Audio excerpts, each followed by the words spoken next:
প্রবাদ আছে, খালি কলসি বাজে বেশি, ভরা কলসি বাজে কম।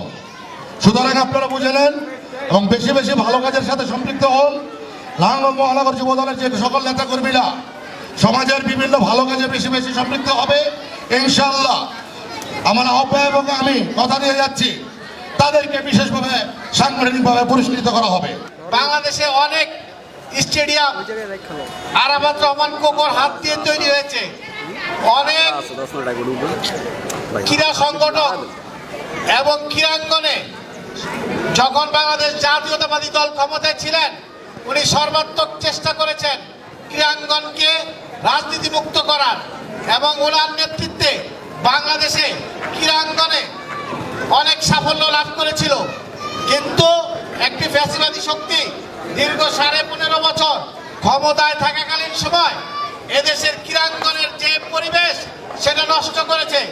এই কিশোরদের হাতে খেলাধুলার পরিবর্তে মাদক তুলে দিয়েছে এবং সন্ত্রাস এবং চাঁদাবাজির অভয়ারণ্য হিসাবে যুব সমাজকে ব্যবহার করেছে।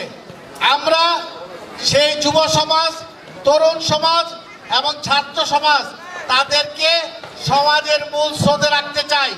চমৎকার খেলা চলছে দুই দলের মধ্যে, দেখা যাক আজকের খেলায় কে হবেন বিজয়ী।